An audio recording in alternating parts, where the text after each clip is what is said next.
Welcome guys to study jam.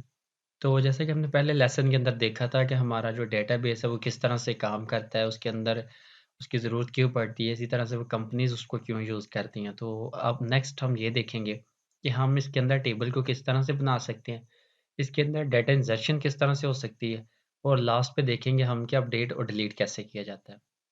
तो सबसे पहले आपने क्या करना है, आपने लिखना है क्रिएट टेबल और उसके बाद टेबल का नेम। अब यहाँ पे कोई भी टीचर रख सकते हैं, आप नेम आप वहाँ पे स्टूडेंट रख सकते हैं, बस रख सकते हैं, जो भी आपकी एंटिटी होगी। मिसाल के तौर पे हमारे पास अब नेक्स्ट स्लाइड होगी यहाँ पर, तो इसके अंदर आप देख सकते हो कि क्रिएट टेबल और यहाँ पर जो टीचर है, ये टेबल का नेम है। तो इसके बाद नेक्स्ट हमारे पास आ जाती हैं एट्रीब्यूट्स। तो एट्रीब्यूट के अंदर मैंने सबसे पहले आईडी रखी है, जो कि हर एक एंटिटी को मिलेगी। इसके अंदर इसकी डेटा टाइप जो है वो इंटीजर है। नीचे मैंने उसका फर्स्ट नेम रखा है और यहाँ पर varchar रखा है। तो ये डेटा टाइप है और यहाँ पर जब भी आपने varchar यूज़ करना है, ये बेसिकली स्ट्रिंग के लिए होता है। तो आपने इसका आगे नंबर बताना है कि नंबर कितने कैरेक्टर्स का लेगा। यहाँ पर मैंने इसकी 20 रेंज रखी है, यानी ये 20 कैरेक्टर लेगा और उसके बाद 21 अगर होंगे तो वो आपको वहाँ पर एक एरर शो करेगा। नीचे यहाँ पर सैलरी दिखा रहा है, तो सैलरी मैंने फ्लोट में ली, आप चाहते तो यहाँ पे इंटीजर पे भी ले सकते थे। इस तरह से आपने इसको बिल्कुल क्रिएट करना है, क्रिएट टेबल आपने ब्रैकेट स्टार्ट करनी है और इस तरह से सारी एट्रीब्यूट्स लेके लास्ट में हमने बंद करके सेमीकोलन लगाना है। नेक्स्ट आपने इसके अंदर इंसर्शन किस तरह से करनी है, तो आपने लिखना है कि इंसर्ट इनटू, आगे आपका जो टेबल नेम है, जैसे हमारे पास टीचर था तो हम यहाँ पे टीचर लिखेंगे और नेक्स्ट उसकी वैल्यूज लिख देंगे। वैल्यू लिखने के बाद अब आपने यहाँ पे इस तरह से ब्रैकेट को खोलना है और बिल्कुल जैसे आपने एट्रीब्यूट पहले दे रखी है टेबल के अंदर, उसी तरह से उनको लिखना है। मिसाल के तौर पे पहले आईडी थी तो यहाँ पर 1, उसके बाद उसका नेम, लास्ट नेम और उसकी सैलरी। इसी तरह अगर दूसरा डेटा डालना है हमारे लिए तो इसमें अलग होगा और अगली लाइन के अंदर हम नीचे फिर लिखेंगे इंसर्ट इनटू टीचर वैल्यूज और नेक्स्ट जो बंदा हमारे पास या हमारा जो पर्सन होगा उसकी वैल्यूज होंगी। जैसे आईडी हमने 2 दी है, फर्स्ट नेम अलीना रखा है, सेकंड नेम लास्ट नेम जो है वो नूर रखा है और उसकी सैलरी दी है। जब भी आपने स्ट्रिंग के अंदर कोई डेटा डालना है वहाँ पे आपने सिंगल कोट्स ज़रूर डालनी है। इसके बाद आपका डेटा इंसर्शन हो जाएगी तो आपने क्या करना है कि पूरा डेटा शो करवाना है, तो आपने ये कमांड लिखनी है सिलेक्ट स्टैटिक फ्रॉम टीचर, यानी सिलेक्ट स्टैटिक फ्रॉम, यहाँ पे टेबल का जो भी नाम होगा वो आपने लिख देना। आपका टेबल है, आप चाहते हैं कि टेबल खत्म हो जाए और आप उसको डेटाबेस के अंदर नहीं रखना चाहते, तो आपने वहाँ पे सिंपली क्या करना है, लिखना है ड्रॉप टेबल और आगे टेबल का नेम। इसके बाद आता है अपडेट करना। तो अपडेट के लिए आप क्या करोगे कि आप लिखोगे अपडेट, आगे जो भी टेबल नेम होगा, जैसे मेरे पास यहाँ पे था टीचर तो मैं यहाँ पे टीचर लिखूंगा और सेट, जो भी आपने वैल्यू सेट करनी है यानी उसको चेंज करना है, और उसके बाद एट्रीब्यूट नेम। जैसे हम मिसाल के तौर पर अगर फर्स्ट नेम करना है तो यहाँ पे फर्स्ट नेम लिखते हैं और सेट न्यू वैल्यू, जो हमने न्यू वैल्यू रखनी है। जैसे अब हम जोस को हटा के अलीना लिखना चाहते हैं तो यहाँ पे हम अलीना लिखेंगे और वेयर एट्रीब्यूट यानी उसकी आईडी जो भी होगी वो यहाँ पे लिख देंगे, तो ये उसको चेंज कर देगा। इसकी एग्जांपल यहाँ पे है, वह कहता है update teacher said first name उसका क्या करो जोस, वेयर आईडी 1, यानी जहाँ पे आईडी 2 है वहाँ पे जाके जोस कर दो। तो वहाँ पे अलीना थी तो ये जाके वहाँ पे अब जोस हो जाएगा। नेक्स्ट ये है कि वो हमें कहता है कि डिलीट रिकॉर्ड फ्रॉम टेबल। अगर हमारे पास टेबल के अंदर रिकॉर्ड है तो उसको अब डिलीट करना है तो हम किस तरह से कर सकते हैं, तो हम क्या करेंगे, हम यहाँ पे लिखेंगे delete from teacher where ID 1, तो ये इसको ख़त्म कर देगा। अब यहाँ पे हमारा काम ख़त्म हो चुका है और उम्मीद है कि आपको इंसर्शन, डिलीशन और अपडेशन पता चल गई होगी। अब हम चलते हैं डेटाबेस के अंदर, देखते हैं कि वहाँ पे किस तरह से काम होता है। तो सबसे पहले हम इसको ओपन कर लेते हैं और जैसे अभी मैंने यहाँ पे एक डेटाबेस अगर आपको बनाऊँ या दिखाऊँ तो यहाँ पे माई एसक्यूएल के अंदर आपने जाना है। तो यहाँ पर आपने न्यू क्वेरी पे क्लिक करना है। यहाँ पे आपने लिखना है क्रिएट और डेटाबेस और यहाँ पे आपने जो भी डेटाबेस का नाम रखना है, मैं यहाँ पे रखता हूँ यूट्यूब।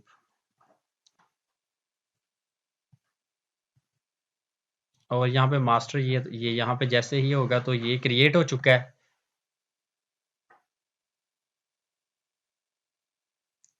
तो अब जैसे कि हमारे पास ये डेटाबेस बन चुका है तो आप देख सकते हो ये यहाँ पे यूट्यूब का दिखा रहा है। ठीक है, ये हमारे पास अब डेटाबेस बन चुका है। अब हम यहाँ पे एक नई क्वेरी ले लाते हैं, तो यहाँ पे आप लिखते हैं क्रिएट टेबल और आगे हम टीचर का नेम लिख लेते हैं। अब ये टेबल नेम हमने लिखा, ये ब्रैकेट डाली और यहाँ पे ये आईडी और यहाँ पे हमने रखा इंट और कॉलम, कॉमा के बाद हम जाएंगे फर्स्ट नेम के लिए और यहाँ पे लिखेंगे varchar और यहाँ पे रेंज दे देंगे 20 कैरेक्टर्स की। नेक्स्ट के लिखा लास्ट नेम, यहाँ पे varchar रखा और यहाँ पे हमने रखा उसकी भी एक रेंज हम 20 रख देते हैं। और नीचे जाते हैं तो लिखते हैं सैलरी और यहाँ पे लिखते हैं फ्लोट। तो इसके बाद हम इसको यहाँ से करेंगे बंद। तो ये अगर आप यहाँ से अब करके देखें ना हम, तो ये एग्जीक्यूट, तो कह रहे हैं कि कमांड्स कंप्लीटेड सक्सेसफुली, यानी ये यहाँ पे टेबल बन चुका है। अब वैल्यूज इसके अंदर इंसर्ट करनी है तो इंसर्ट इनटू टीचर, वो अब दिखा भी रहा है। तो वैल्यूज हम यहाँ पे लिख देते हैं। आईडी हम उसकी 1 रख रहे हैं, नाम उसका जोज रखते हैं,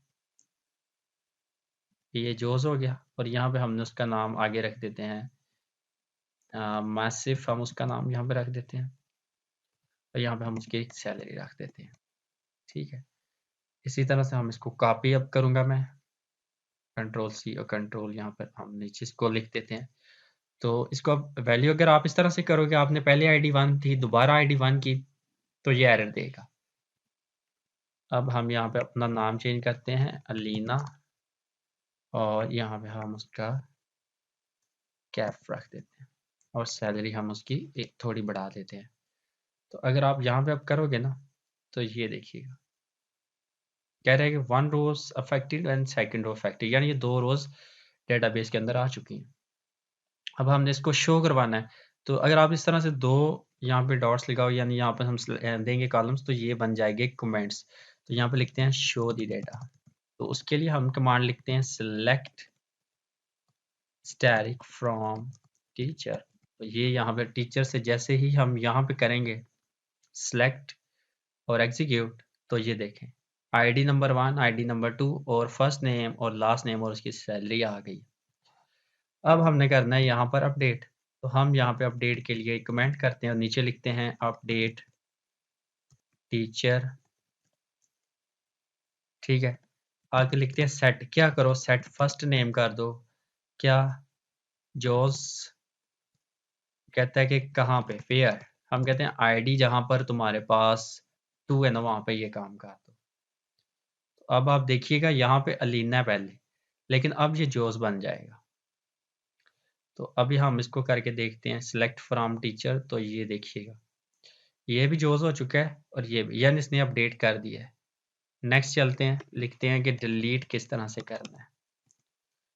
तो डिलीट के लिए हम लिखेंगे delete from teacher where ID उसकी क्या है 1। तो अब जोस का जो डाटा है ना, जोस मैसिव और उसकी सैलरी, ये यहाँ से ख़त्म हो जाएगी।